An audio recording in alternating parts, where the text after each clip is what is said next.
संपत्ति बर्बाद हो गई, लुट गई, जो इतने टेंशन में घूम रहे हो। नोचितम, विरक्त साधु होकर के भी इस प्रकार चिंता में मुंह लटका के घूमना शोभा नहीं देता आपको, इसलिए कारणम बद, नोचितम बद कारण। तब नारद जी ने कहा, भैया सुनिए, आपकी तरह हम भी सत्संग प्रेमी हैं और भारत भूमि के अतिरिक्त कहीं ये आनंद मिलता नहीं, इसलिए मैं भारत भ्रमण पर निकला और सारे तीर्थों में घूमा। पुष्करम च प्रयागम च काशीम गोदावरीम तथा हरिक्षेत्रम कुरुक्षेत्रम श्रीरंगम सेतु बंधनम एवमादिषु तीर्थेषु भ्रममाण इतस्ततः। इन समस्त तीर्थों में तीर्थराज प्रयाग भी गया और तीर्थ गुरु पुष्कर भी गया, और दक्षिण में भी महाराज श्रीरंगम गया, सेतु बंधनम रामेश्वरम गया, और सब जगह गया। चित्त को चैन कहीं नहीं मिला, न सत्संग मिला, न कहीं सुख शांति कहीं नहीं। मैंने संतों को भी खोजा, पर पाखंड निरता संत, संतों में पाखंड घुस गया है। पाखंड मतलब पापस्य खंड, जो पाप का ही एक खंड है, अथवा पालन करने वाले धर्म का जो खंडन करे उसका भी नाम पाखंड है।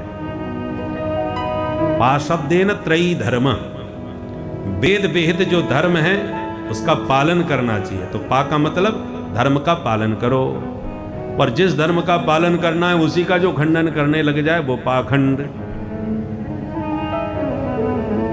शास्त्र कहता है ब्रह्म मुहूर्त में जगो, स्नान करो, शुद्ध पवित्रता के साथ देवार्चन करो, संध्या आदि करो।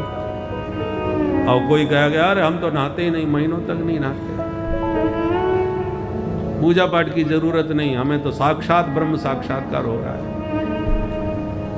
पूजा पाठ की हमें क्या जरूरत है। और लोग ऐसे व्यक्ति को बड़ा भारी सिद्ध महात्मा मानते हैं। तो जिस धर्म का पालन करना चाहिए उसी का जो खंडन करे और लोग उसी को सिद्ध समझे, इसी का नाम पाखंड है।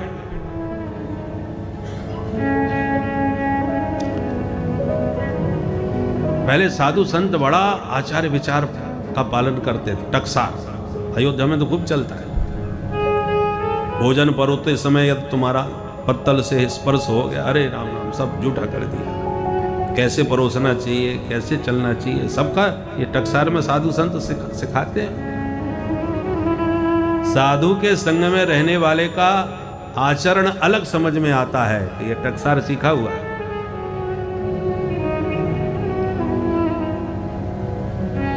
आचार विचार, शौचाचार का बहुत पालन करते थे। वो आजकल जो शौचाचार का पालन करे उसी को लोग पाखंडी कहते हैं। अरे वो फलाने बाबा जी आए थे, अरे नहीं हमारी रसोई में मत घुसना भाई, उसको मत छूना, बहुत छुआछात मानते हैं। और हमारे गुरु जी वो वाले बहुत अच्छे हैं, कुछ भी खिला दो, कोई भी खिला दो, कैसा भी खिला दो, प्याज लहसुन जो भी हो सब चलता है उनके यहाँ। सिद्ध कोटि के महापुरुष। तो जो पाखंडी है उसको लोग सिद्ध समझते हैं, और जो वास्तव में शौचाचार पवित्रता के अनुसार वेद विहित कर्म करता उसको लोग पाखंडी कहने लगे आजकल। तो पाखंड निरता संत, लोगों को खुश करने के चक्कर में बहुत से साधु जो भक्षा भक्ष खा लेते हैं, आचार विचार नहीं मानते, उनको लोग बहुत आजकल गुरु भी लोगों को ऐसा ही चाहिए जो प्रपंच बिल्कुल ना दिखे, हमारे अनुसार चले, हमें गुरु के अनुसार नहीं चलना पड़े, गुरु जी हमारे अनुसार चले, वही गुरु हमें फिट बैठते हैं।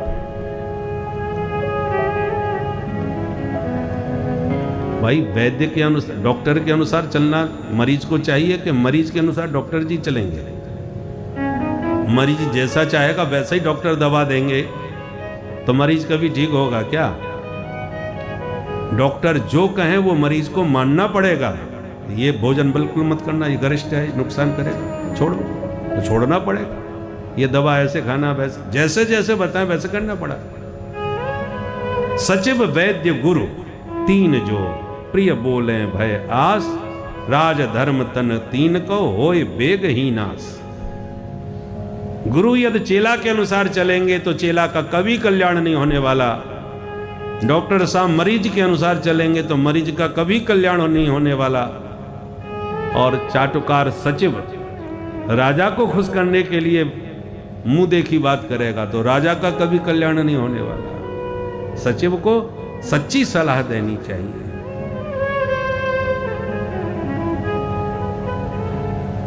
नारद जी कहते हैं साधु संतों में पाखंड फैल गया है, गृहस्थ भी स्वधर्म च्युत हो गए हैं। देवी जी का घर में पूरा चलावा चलता है, मैया बाप को कोई नहीं पूछता। परामर्श की आवश्यकता पड़े तो ससुराल से साले साहब सलाह देने के लिए पधारते हैं। श्याल को बुद्धिदायक है। दाम्पत्य जीवन भी महासंग्राम से भरा हुआ है। दंपति नाम च कल का नाम एवं पश्चन कलेर दोषान। कलयुग के ये विचित्र विकृत दोष मैंने जब देखे मेरा मन अशांत हो गया। मैंने सोचा आए थे तो हम भारत भूमि में शांति के लिए, पर यहाँ घूम करके तो चित्त में क्रांति मच गई, अशांति और हो गई। अब कहाँ जाए? चलो वृंदावन में चल के राधे राधे करेंगे, वहीं आनंद लेंगे। ऐसा सोच के हम वृंदावन में आ गए। पर वहां भी तत्राश्चर्यम मया दृष्टम, वृंदावन में भी आश्चर्य देखा। एक युवती रो रही थी दो बुढ़ों के बीच में। मुझे दया आ गई तो मैंने पूछ दिया, काशी तुम? देवी जी कौन हो तुम, क्यों रो रही हो? तब उसने अपना परिचय दिया।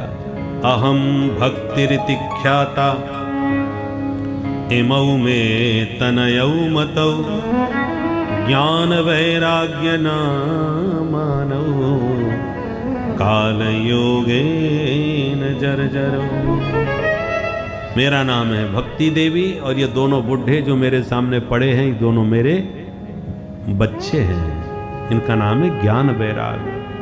अब नारद जी आंख फाड़ के देखें, 20 वर्ष की मैया और 90 साल के बेटा हमने पहली बार देखे भाई। मां जवान और बच्चे बुढ़े कैसे हो गए? बोले काल योगे न जर्जरो, यही तो समय का खेल है महाराज, इसलिए तो रो रही हूं। मैं दक्षिण में पैदा हुई, कर्नाटक में बड़ी, वही महाराष्ट्र में पली और कई प्रदेशों के पाखंड में पीड़ित होकर के भगी। और जैसी मैंने वृंदावन में कदम रखा, जाता हम तरुणी, एकदम नई नवेली बन गई यहाँ आते ही। और बच्चे दोनों यहाँ आके बुढ़े हो गए। अब बच्चे यदि मेरे स्वस्थ नहीं हुए तो इदम स्थानम परित्यज्य विदेशम गम्यते मया।